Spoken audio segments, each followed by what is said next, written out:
Hello प्रिय छात्रों। आज हम बीएड शिक्षा शास्त्र के पाठ्यक्रम का सब्जेक्ट शिक्षण एवं अधिगम विषय के अंतर्गत शिक्षण के सिद्धांतों के बारे में जानेंगे। देखिए, शिक्षण को प्रभावशाली बनाने के लिए अनेक दार्शनिकों, शिक्षा विशेषज्ञों, समाजशास्त्रियों ने अनेक शोध तथा प्रयोग एवं गहन चिंतन किया, जिसके फलस्वरूप शिक्षण के क्षेत्र में अनेक शोध प्रयोग संपन्न किए गए।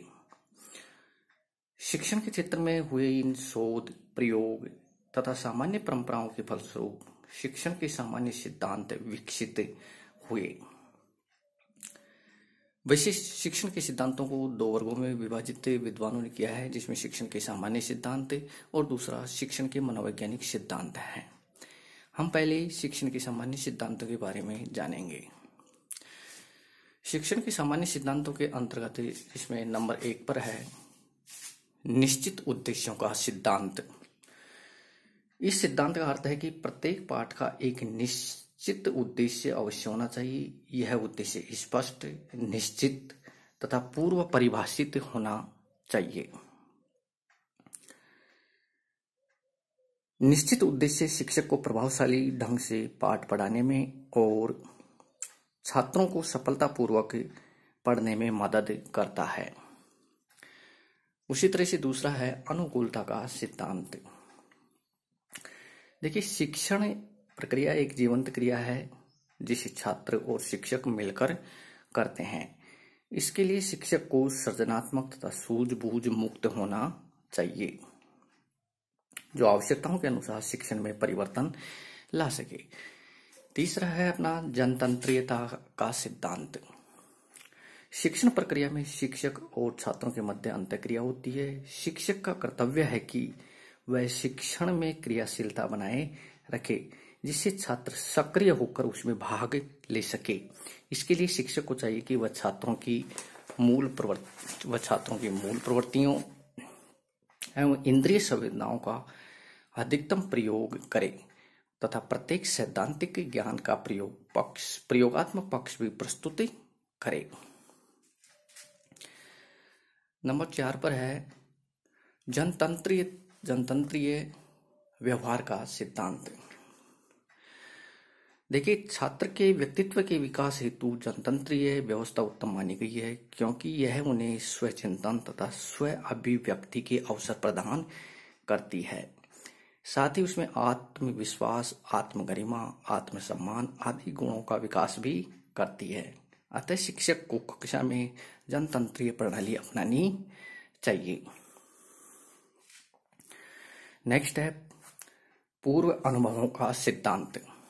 देखिए, इसके अंतर्गत शिक्षक सर्वप्रथम छात्रों को पूर्व ज्ञान तथा पूर्व व्यवहार एवं पूर्व अनुभवों की जानकारी प्राप्त करता है और इन्हीं के आधार पर नवीन ज्ञान प्रदान करता है। इससे शिक्षण प्रक्रिया काफी सरल, सुगम तथा उपादेय हो जाती है। नेक्स्ट है बाल केंद्रितता का सिद्धांत। एक अच्छा शिक्षक सदैव अपने शिक्षण को छात्रों की आवश्यकताओं, क्षमताओं, रुचियों, अभिरुचियों, आयु तथा मानसिक स्तर आदि के अनुसार व्यवस्थित करता है। इस प्रकार वह शिक्षण को बाल केंद्रित बनाता है। नेक्स्ट है व्यक्तिगत विभिन्नता का सिद्धांत। प्रत्येक छात्र की बुद्धि, स्वभाव, योग्यताएं, रुचि एवं क्षमताएं एक समान नहीं होती है, उसमें विभिन्नता होती है। एक अच्छा शिक्षक अपने शिक्षण प्रभावशाली बनाने के लिए छात्रों की व्यक्तिगत विभिन्नताओं को दृष्टिगत रखते हुए शिक्षण व्यवस्था करता है। नेक्स्ट है वास्तविक जीवन से संबंध। एक उत्तम शिक्षक शिक्षण करते समय क्रिया तथा विषय वस्तु को छात्रों के जीवन से संबंधित करके पढ़ाता है। छात्रों को जो क्रियाएं या विषय वस्तु ज्यादा जीवन में उपयोगी लगती है, उन्हें जल्दी सीखते हैं और भविष्य में उनका सही ढंग से सही जगह उपयोग करता है। अगला है चयन का सिद्धांत। शिक्षक के उद्देश्यों के अनुसार पाठ्य वस्तु का चयन करना चाहिए। ये सिद्धांत हमें निर्देश देता है कि शिक्षण हेतु केवल उन तथ्यों और विषय वस्तु का चयन किया जाए जिसे पढ़ाना उद्देश्य के अनुसार अभिष्ट है। उसके आगे है प्रभावशाली व्यूह रचनाओं का सिद्धांत, अर्थात एक शिक्षक को अपना शिक्षण कार्य कराने से पूर्व अच्छा नियोजन कार्य, अच्छा प्लान बना लेनी चाहिए। शिक्षक को चाहिए कि पढ़ाने से पहले अत्यंत सावधानी पूर्वक विषय के शिक्षण के लिए व्यूह रचनाओं का निर्माण चयन करना चाहिए। व्यूह रचनाओं के चयन के समय छात्रों की आवश्यकता, स्तर तथा पूर्व ज्ञान को ध्यान में रखना चाहिए। नेक्स्ट है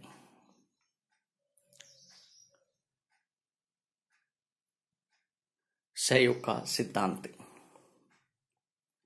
शिक्षण एक सामाजिक क्रिया है, इसकी प्रकृति जनतंत्रात्मक होती है, अतः शिक्षक और छात्रों के मध्य तथा छात्र के मध्य भी सक्रिय सहयोग की भावना होनी चाहिए। इससे अधिगम को प्रभावशाली बनाने में सहायता मिलती है। उसके बाद है अभ्यास का सिद्धांत या नियम। शिक्षक को कक्षा के अंदर आवश्यकता अनुसार अच्छे अधिगम हेतु पाठ की पुनरावृत्ति भी करनी चाहिए। पुनरावृत्ति से अभ्यास होता है और अभ्यास से उत्तम शिक्षण होता है। इस प्रकार से ये शिक्षण के सामान्य सिद्धांत थे। और अब आप पढ़ेंगे शिक्षण के मनोवैज्ञानिक सिद्धांतों के संबंध में।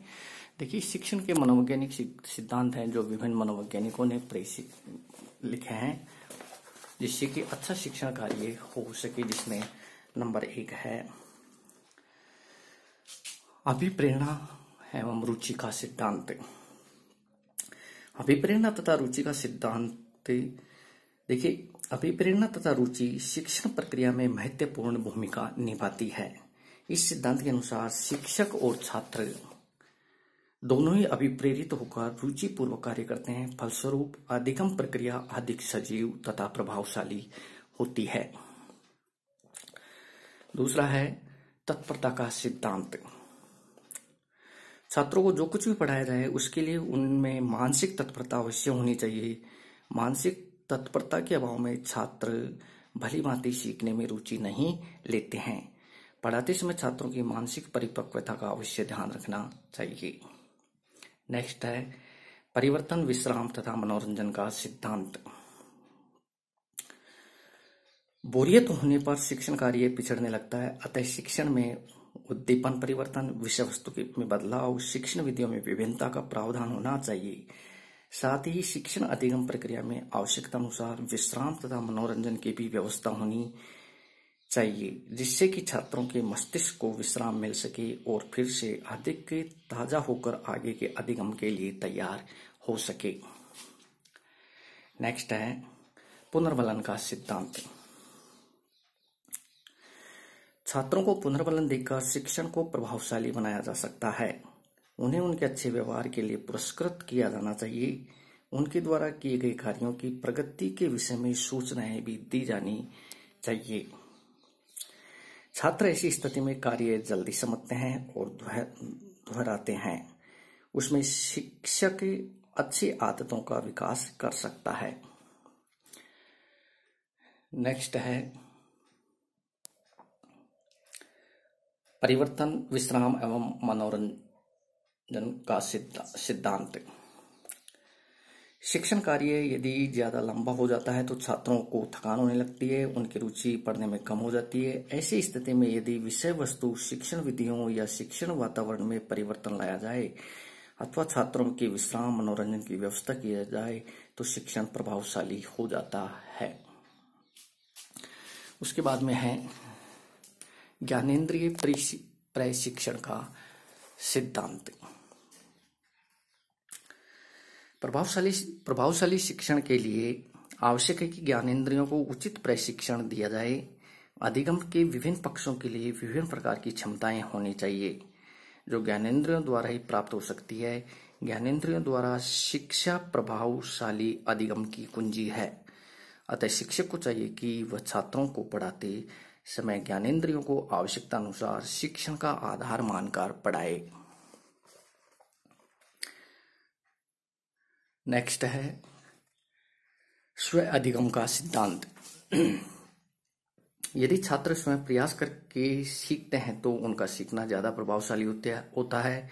शिक्षक को चाहिए कि वह छात्रों को इस प्रकार निर्देशित करे कि वे स्वयं अधिगम की ओर प्रयास करें, जिससे उनमें ज्यादा आत्मविश्वास, आत्मनिर्भरता विकसित हो। स्व अधिगम की प्रवृत्ति उचित परिस्थितियों तथा प्रशिक्षण द्वारा डाली जानी चाहिए। उसके आगे है समूह गति शास्त्र का सिद्धांत। मनोविज्ञान विश्वास करता है कि छात्र समूह में ज्यादा अच्छा सीखते हैं, अतः एक शिक्षक को समूह गति शास्त्र का प्रभावशाली ढंग से उपयोग करना चाहिए। उसके नेक्स्ट है उद्दीपन का सिद्धांत। एक अच्छा शिक्षक अपनी कक्षा में छात्रों की अनुक्रियाओं के लिए समुचित उद्दीपनों की व्यवस्था करता है, जिससे छात्रों की रुचि शिक्षण अधिगम प्रक्रिया में बन सके। नेक्स्ट है उपचारात्मक शिक्षण का सिद्धांत। एक अच्छा शिक्षक अपने छात्रों को योग्यताओं और क्षमताओं का समुचित ज्ञान रखता है। उसे पता रहता है कि कक्षा में कौन से छात्र प्रतिभाशाली है और कौन से पिछड़े हुए हैं। वह उनकी उसी प्रकार से व्यवस्था करता है कि प्रतिभाशाली छात्रों के लिए वह कैसा वातावरण की रचना करता है, जिससे कि उनकी प्रतिभा का विकास हो सके। इसी प्रकार वह पिछड़े बालकों के पिछड़ेपन के कारणों की खोज करके उनके लिए समुचित उपचारात्मक शिक्षण की व्यवस्था भी करता है, जिससे छात्र की भी भली भांति विषय वस्तु अपनी आवश्यकता अनुसार सीख सके। इस प्रकार से हम शिक्षण के मनोवैज्ञानिक सिद्धांतों के बारे में आपको बताया। अगली टीचिंग अगले लेसन में आपको पढ़ाएंगे। So thanks.